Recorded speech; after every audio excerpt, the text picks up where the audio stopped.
Good morning, everybody. It's Wednesday, in case you were wondering, and I am here with one of our favorite Canvas Basics presenters, which is our good friend, trainer extraordinaire, Sam. Sam, how are you? I'm well today. How are you? Good. Everybody watching, if you haven't watched one of Sam's... Sam, how are you? I'm well today. How are you? Good. Everybody watching, if you haven't... Where's that open? There we go. I was like, where is that window open? Sorry. Is there another one open? Nope, they're good. I closed them all. Hey, we were just doing a little inception with you there. Let's see here. Sorry, I just broke everything, guys. Okay, I think we're good. We've broken the internet, everyone.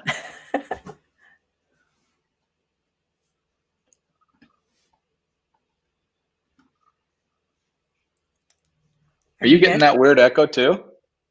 No. Weird. I kept hearing our voices over and over and over again. Did you just hear that again? Nope. Is it still playing somewhere? I don't think it is. It is. I closed all my windows.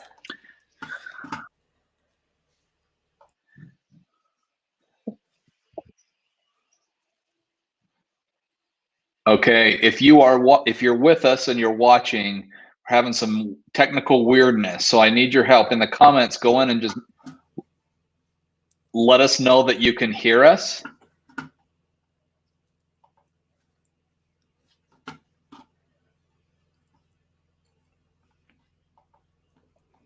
Strange.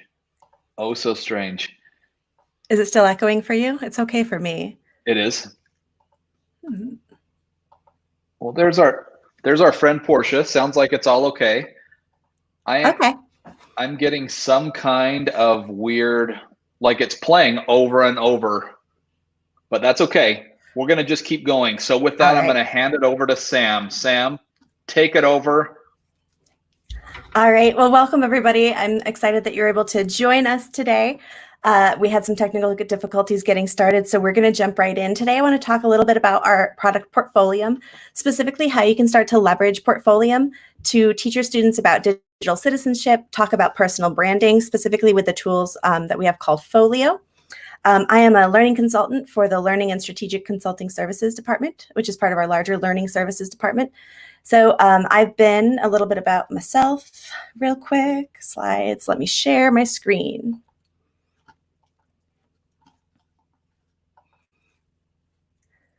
All right, so you should be seeing my face again up there. There we go. So I'm a learning consultant. I've worked with primarily Portfolium clients, but I also work with Canvas clients that also have Portfolium. So I work in both the Portfolium and the Canvas world. And I originally came from the field of environmental biology and somehow ended up in ed tech. So you never know where you're going to go. And that's why having a folio and a plan for your career is a good idea. I wish I had a folio. And we'll talk about why. So I want to talk a little bit about the importance of personal branding and digital citizenship. What we're experiencing right now is that a lot of our students are spending their time online. So for the next half hour, I want to explore how we can help them begin to form this professional or academic identity and find their place in sort of the professional realm of the digital world. So we can use these ideas of digital branding and digital citizenship to help to promote appropriate online etiquette, which is something I think sometimes we all could use a little help with. And then also to help them to begin to understand where they fit in the professional networking world and how their own personal branding can help them either get into the school that they want, get the jobs that they want, get the internships that they want. So the reality is we spend a lot of time online. We are living in a digital world, and I'll give you a second to sing that to the tune. Okay. It took everything within me not to put a Madonna picture on this slide. But anyways, so we're living in this digital world. We're spending a lot of time online, and this was before the pandemic hit. So there was a Pew Research study that said 81% of adults were using or going online at least daily. And of those, that demographic, between the ages of 18 and 29, 48% were saying that they were online almost constantly. So this was pre-pandemic. If you look at the date here, it says 2019. I would imagine that all of these numbers have probably jumped significantly. So the difference is that what the study didn't break down is what are they doing online? What's the activities going on? I'd venture that a good portion of online activity is probably spent on social media or other personal entertainment. So we're not spending our whole work life online necessarily, but maybe we go on social media every once in a while at work, or maybe our job is to be on social media. It depends.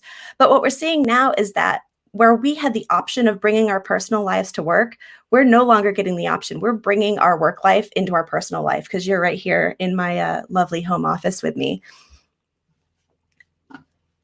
So I'm just keeping an eye on the chat. I've got too many windows open.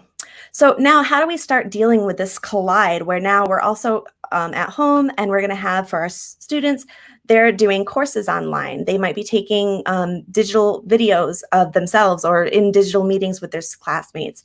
We're working online, so we're doing a lot of webinars. We're just finding ourselves here more and more than we used to be. So all of a sudden this shift where our personal lives and professional lives are kind of all shifting online. And it's probably going to be a little bit more normalized once we leave the pandemic stage, whenever that happens to be. So this can be stressful, but I want to see this as an opportunity to kind of start harnessing these current events and help students walk away with some better skills and some things that are going to help them navigate their personal and professional worlds. So with that, we have Portfolium and e-portfolios. And I get the question a lot, e-portfolios, what's the big deal? Why? Why do we need e-portfolios? So I want to share a little bit about why e-portfolios are important, how they can help support our students in their academic and professional careers, and also touch on what they can teach students about the power of professional networking. So I like to say mind the gap, because there's gaps that are existing in between the major transition points from your elementary or like high school education to undergrad, from undergrad to career, or undergrad to graduate school. There's gaps that are happening. So for career and college readiness, the gap is big. Colleges are saying 96% are saying that the students are underprepared, and 92% of employers are saying that students aren't ready for jobs. And so I think a lot of schools are doing a lot of really great initiatives and have been doing the initiatives of getting them college and career ready, helping them with career and technical education, co-curricular opportunities, and community engagement, and also offering advanced and accelerated programs. Maybe they get to take some college courses early. But it's hard to capture all of this because the reality is it's not something that's going to be captured in their final grade or in transcripts or anything like that. And then we look at coming out of undergrad. So the unemployed and open jobs, this gap when you get out of school, where out of 2 million students graduating this year, 70% of employers say that they can't find students with the skills that we need. So what do they want to see? How do we show them that they have these skills? E-portfolios are going to be what house what employers and university teams need. So what does a transcript tell you? Not a whole lot. The numbers aren't going to give you the detail. It's really the work and the activities that went into those numbers that matter. So employers want to see work samples, and they want to see it somewhere that's efficient. I remember one of my last courses that I took in undergrad, we made a portfolio, but it was literally like a binder this thick. And I had to go through all of my years and pull in these presentations and find all of the work that I did. There was no easy way for me to collate and bring this all together, but now there is. So what we're talking about here is this difference in talent currency. In previous eras, talent currency was that GPA. What major did you have? Or coming from high school, what level did you graduate? Were you first in your class, 10th in your class, last in your class? All of these things were sort of that currency that we had when we were either looking to apply to colleges or if we're looking to apply to jobs. But now employers are saying that work samples are the #1 indicator of job performance. And I'm going to argue and expand that to be another indicator of performance in graduate or undergrad. So projects, presentations, writing samples, all of these things are the talent currency of the modern era. So the question is, and our mission here, and one thing that Portfolium hopes to help, is we want to connect learning with those opportunities. So how do you capture these meaningful experiences and coursework that helps prepare students for life beyond the classroom? And I've got a typo there. Awesome, Sam. So how do we do this? How do we capture all of these great activities? The answer is in an e-portfolio. So enter Portfolium. So I've given you, again, a little bit of a background. Now I want to talk about the platform. I want to get you in there and take a look at what it looks like. And if you are interested, you can actually sign up for your own ePortfolio folio. They are free for anyone to use. If you are a Canvas client, you may have a folio link in your Canvas section here. If you are not a Canvas client, you can go to portfolium.com, click up here on the join, and then it's going to have you create your Portfolium account. So you don't have to be a Canvas customer to create a Folio account. If you are a Canvas customer, there's some integrations that are pretty cool that are going to be there, but anybody can create a portfolio. So we can encourage our students through either of these methods to go in and start building these on their own. So let's take a look at what a portfolio actually looks like. What are the different pieces and elements that we're going to be highlighting here? So I'm in my kind of generic portfolio. I've not done a whole lot of work adding to here because I want to see kind of the organic growth of how you start building out your portfolio. One thing that I really love is that we have this strength meter. So it's saying I'm kind of between a beginner and a rookie. What can I do to increase the strength of my folio? I can add my school. I can add my GPA. I can add skills or a project. I can add my major or my graduation year. And there's a lot of other things that I can add as well. So it's going to help guide students. And when I click on one of these things, it's going to take me right to that element in my course. So maybe it's telling me to add an avatar. So we were talking about personal branding. I always try to think of it as if you would not want your employer to see it, don't put it on your profile and don't have it be in your Facebook page, but this isn't going to be your Facebook profile picture. This is going to be a professional picture. Maybe they don't have a professional picture yet because they're going to be younger or they're just starting. Just take a picture that shows you being natural, being in an environment, maybe in a classroom, something like that. And that's going to be the picture that you're going to upload to your avatar. And then you also have the ability, if I jump back into my profile here, so this is the actual profile itself, I can not only add an avatar picture, so I'm going to come in here, I'm going to change my picture and pull in from my computer here, my panda avatar. There we go. So pulling in my picture. And that's the picture, again, of me. Don't put a picture of your cat. Don't put a picture of your dog. I think whenever you see a picture, that's what we tend to want to put. But you can put a picture of yourself. And then what I also love is it has this background photo. So it's very much like Facebook. It's very much like the social media sites that they're used to. And the background photo is where I give the encouragement to say, show something that's you, not just your work, but maybe a little bit of your personal side. So put some personality in it. Maybe it's going to be, if you're just looking to head into science, you're going to have a sciencey background. Put something there that's meaningful for you. And then you can also add a tagline. So again, that's going to be, I like the little description that we have over here. For an introduction or a tagline, if history wrote a sentence about you, what would it say? So again, right off the bat, we're starting to help them build this profile, build this professional identity, build this space for themselves to showcase their skills. And right now you're seeing add a resume, add education, add courses. There are more options that are available as well. So if they're coming from high school, they may not have, other than their school, they're probably not going to have a full blown out resume built yet, but they might have accomplishments. They might have clubs and affiliations that they're a part of or programs that they've participated in. They can add their athletic activity. When you're coming out of high school, you kind of don't have that built-in process of, okay, how do I pull together all of these things? So this is a way to help them start building those things. Because I remember even when I was going to interview, I had these questions and I had to write these essays. And I was going through my brain thinking, all right, what were all of the things that I did? But if there's just by default learning to add them to these elements, then they're going to be tracking this and taking this with them and building beyond even their high school experience. So again, volunteer work, publications. So if you're looking at the undergraduate, one thing that was really, really hard when I was coming out of my undergrad and looking at graduate schools was I had a hard time trying to pull together all of the things that I had done in my different courses. So on a resume, you can kind of put that in there, but it doesn't really tell you what the skills that I did. So just because I did a citizen science program and a citizen science project with research, what skills did I have? I didn't have the chance to add those. So what's great about here is that when I'm adding something to my profile, I can add a project and it's going to give me the opportunity to connect to different elements of those skills. So I'm going to jump into my actual profile here. Let me grab it and pull it over to give you an idea of what a more filled out profile might look like. So this is my profile in my demo area. Notice it has a picture of me. It's not my professional picture, but it's one that's, I think, cute and shows my personality a little bit. Plus the other picture I use everywhere and I was getting tired of it. So I wanted something fun. My background was I wanted to be an ornithologist when I grew up. So I really love birds. So I put a little bird picture on there. Again, I have my tagline here that technology should facilitate learning, but not overpower or upstage it. And then I started adding some more information. So if I scroll down here, you can see my introduction. This is in a demo environment, so this isn't really a public-facing one that I have. So I just put some information about me personally to fill it out. Notice that I'm in between a pro and a champ, so it's giving me some tips on how I can increase my profile strength. I can add companies or affiliations. I could add my major. But what I really love is if I scroll down a little bit more, I have skills. So I can add any of these skills. So maybe I'm going to add public speaking, because that's what I'm kind of doing right now. Public speaking.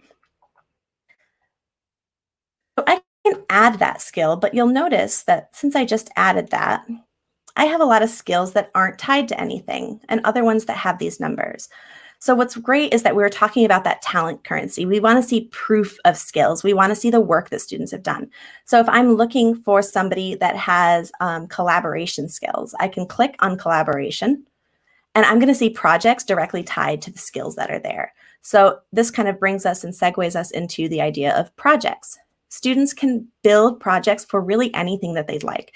If they want to add a project for an assignment that they did, or if they want to add a project for a community service opportunity that they had, all they have to do is in their portfolio or profile here, go to portfolio and click add new project.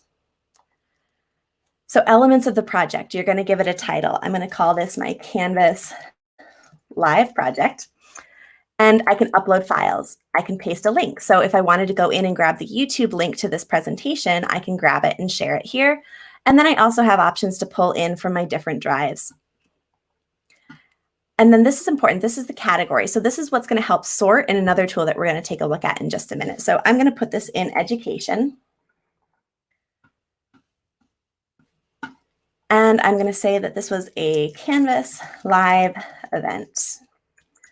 I would put more detail in there, but I'm not going to waste time typing. And then I can add skills. So what are some of the skills? So I can say presentation skills. Oops, I spelled that wrong. That's going to be in there forever. I can say that it was public speaking.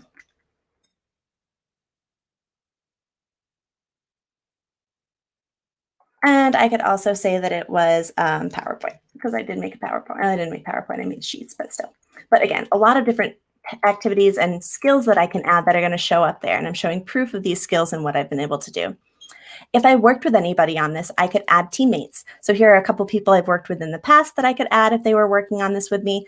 And then I can also add tags. This is a really cool way. If you are doing something that's maybe related to your class, you could do a hashtag with maybe your course ID and the term, or a class hashtag Mrs. C's science class, so that you can easily go and see the projects that your students are working on and find them in the network.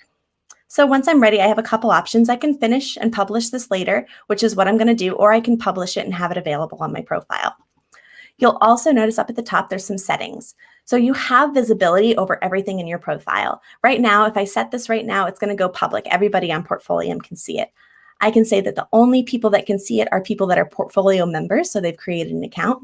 I can say only people I've connected with, because there's a social media aspect of Portfolium, or I can say private, only me. But what's cool is that I get a link. So even if I'm not sharing it with the world, if this was a project I was really proud of and something that I might want to use for an application, I can still get the individual link and put that in a resume or a cover letter. And then you have a comment feature, so I can turn off the ability for anybody to comment on this. So some privacy features are available there for you as well, because the reality is there might be things that you don't need the whole world to see, but you still want to document them and have them there for other employers or potential opportunities in the future. You can also change the visibility to kind of curate what's showing up on that project page. So if I say finish later, so when other people are looking at my profile and go to the portfolio area, they're only going to see things that I have as public, or if they're in the network. So I can curate my list here and kind of show by different pieces, but they're also going to have the ability to sort by different options as well. So they can say projects, all projects, assignments, different pieces like that. So that's the personal side of, again, building out your folio. But what also becomes really cool about this is we talked about kind of that digital citizenship and professional networking.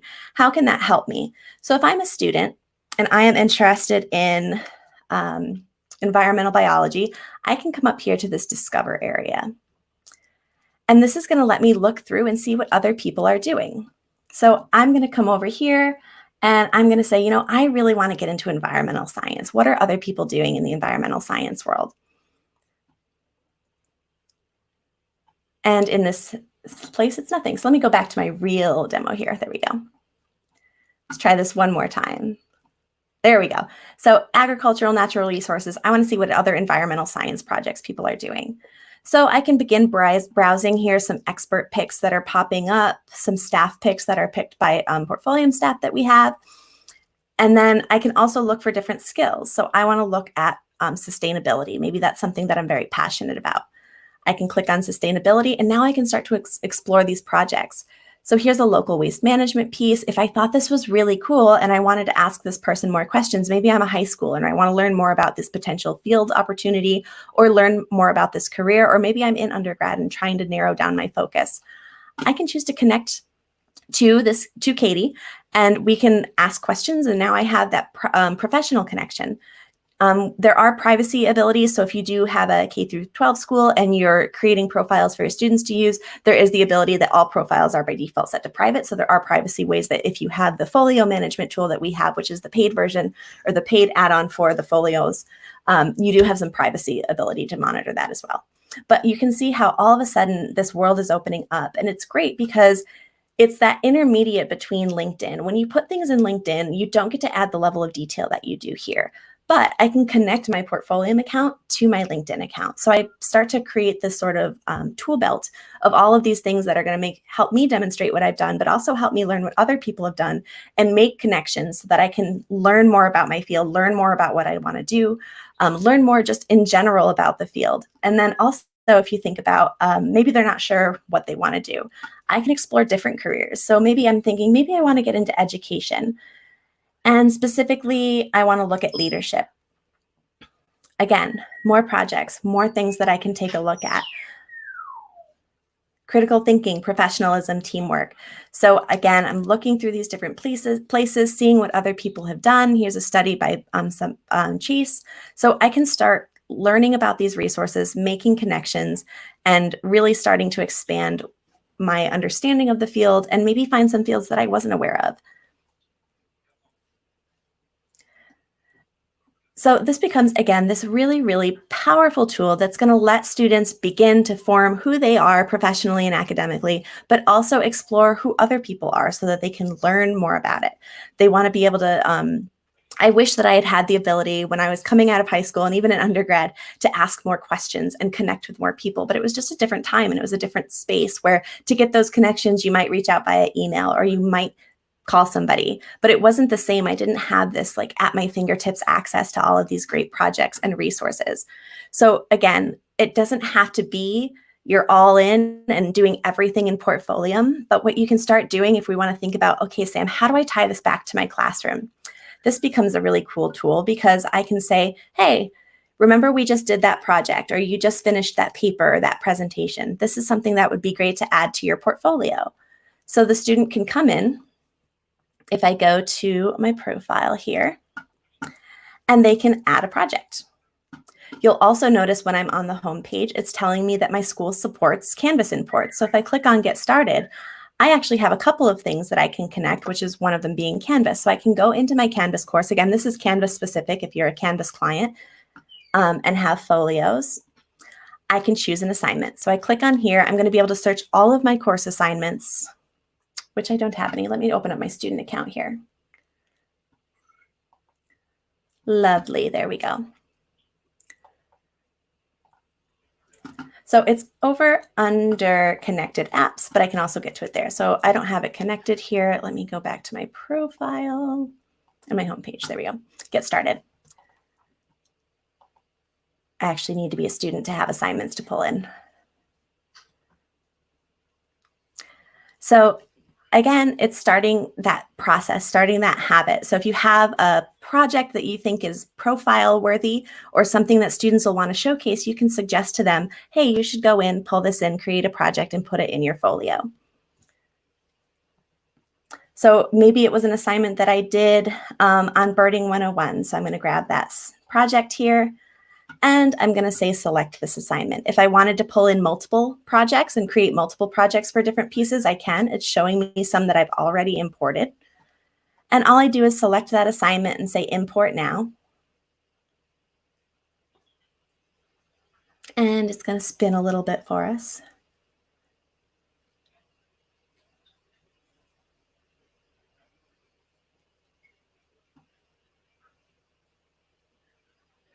Don't you just love the spin? There we go. So now when I go back to view my profile and I look in my projects, I'm going to see that Birding 101 get added here. If I wanted to go back in and add additional resources, I can edit my project, save all of my changes, and then if I want to share this, notice on all of these different projects, I've got a share link. So I can get an individual share link. I could embed it in a page. I could share it to my LinkedIn, my Twitter, or my Facebook page. A lot of different ways to start getting this information out there. And that puts us at about like 5 minutes left, right? I wanted to leave a couple minutes for questions. I was trying to keep an eye on the chat here. But that's kind of the beginning of the platform. Again, it's getting students used to this idea of what you're doing in school matters. And it helps you tie what you're teaching them in the class to these relevant experiences and saying, whenever you get the question, like, how is this going to help me in the future? When am I going to use this? So when you have those, these are when you're going to use this moments, you can start pointing students towards their profile, adding these projects and working with them to kind of start developing this relationship, since we are all online right now and we've got a lot of time on our hands. So again, this is just kind of the tip of the iceberg, getting used to the idea, getting used to what the tool is. You don't have to be a Canvas client to leverage this tool. You can have students get copies of their assignments and pull them in here as well. Anybody can create a profile. So it becomes a really, really powerful tool. It's a free tool, and they're not just going to have it for their duration. They're going to have it for their entire lives. So from high school to undergrad to graduate to their professional careers, they're going to be able to start documenting these things through their profile. So we'll close out of there. And I thought I had a thank you slide, but I don't. So instead, we are just going to wrap up. Like I said, we've got a few minutes left here. I will stop sharing my screen. We took it over. Same on the trigger. I already. Mark, now you're doing a weird echoey thing. I have you.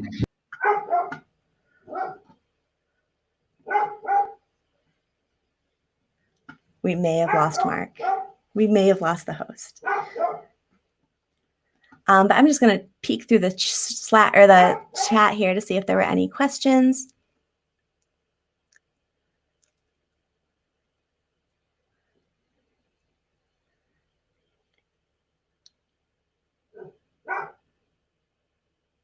Yeah, so at the moment, you can use the ePortfolio, and we do have initiatives that are going to be starting with our EMEA and our European countries and our Asia Pacific countries. We do have some regional projects that are going on, and so it can be coming to a school near you in Australia, Dan. Better now. It's a little echoey, but it's better. Weird. Close this out, Sam.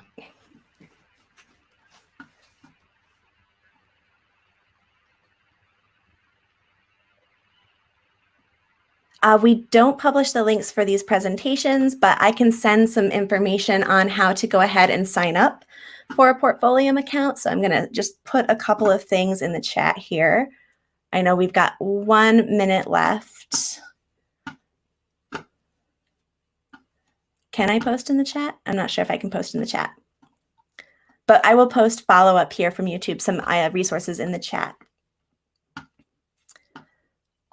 I'm not sure why I'm not seeing the ability to post in here. But you can go to portfolium.com to log in and create a profile. And like I said, we've got the network, and we actually have a course that teaches you how to use the portfolio tool as well.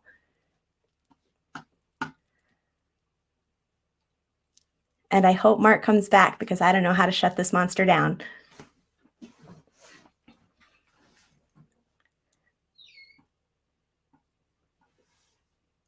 There he is.